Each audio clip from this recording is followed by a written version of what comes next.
দুর্গাপূজা আসলেই খালি মনে পড়ে যে নাড়ু মুয়ার কথা। আর আমার বাড়ি প্রত্যেক বছর দুর্গাপূজায় নাড়ু মুয়া বানাই। ছোটোর থেকেই দেখে আসমানছি, তাই এতেই কিন্তু পূজা আসলেই আমার নাড়ু মুয়া খাওয়ার ইচ্ছে করে। আর এইদিকে আমাকে পূজার সময় বানাইছিল, সেগুলো সব শেষ হয়ে গেছে।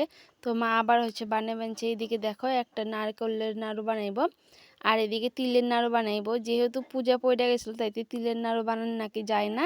তো আজকে তিলের নাড়ু বানাইব। এদিকে মা গুড়টা জাল করে নিয়েছে তিলের নাড়ু বানাবেন নিকে। আর এই তিলের নাড়ু বানাইতে যা কষ্ট, যে বানাই সেই জানে। এই জায়গায় মা ভালো করে গুড়টা জাল করে নিয়ে তারপরে তিলগুলো দিয়ে তারপর নাড়াচাড়া করে নামিয়ে নিব। এদিকে আমি আর বৌদি বসে পড়ছি বানানোর নিকে রেডি হয়ে।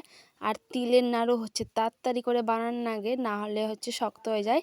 এই যে তিলের নাড়ু বানানো হয়ে গেছে, ভিডিও কিন্তু করা পারি নাই, কারণ তিনজনই ব্যস্ত ছিলাম নাড়ু বানানোর নিগে। দেখো শেষে তাও লেগে ধরছে, শক্ত হয়ে গেছে গা। এটা আবার গরম করে বানাইছে। আর এদিকে মা আবার আরেকটা নারকেল নাড়ু বানিয়ে বানছে। একটাই নারকেল ছিল, তো ওই নারকেল ডালে ভালো করে পাকিয়ে দিয়ে বানিয়ে বানছে। আর এই যে দেখুন হয়ে গেছে গা, নামেও দিল মা। আর এই যে বৌদি ভালো করে ডোল বানছে। আর নারকেল নাড়ু বানাইতে কিন্তু কোনো সমস্যা হয় না, এরা ঠান্ডা হইলেও বানানো যায়, খালি একটু পাকটা ভালো করে দিয়ে রাখবো। এইদিকে পাক ভালো করে হয়ে গেছে। আর আমার বৌদি একটু ডইলা নিবান ছিল যাতে একটু ভালো হয়। আর এদিকে মা আর বৌদি বানাবেন ছিল গোল গোল করে।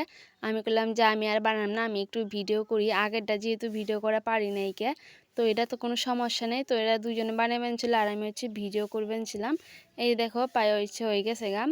ও একটা নারকেল দিয়ে কিন্তু অনেকগুলো নাড়ু হয়ে গেছে গাম। নাড়ু পায়ে বানানো শেষ, তবে নাড়ু কিন্তু কালী পুজো তো চলতেই থাকবো। আমাকে বাড়ি আবার শেষ হবো, আবার নাড়ু বানাইবো।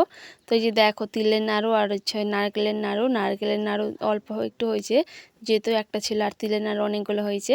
আর আমার মা দুইটা হাতে দিয়েও দিচ্ছে খেবেন নিগে। আর নারকেল নাড়ু দিচ্ছে যে খেয়ে দেখ কীরকম হয়েছে।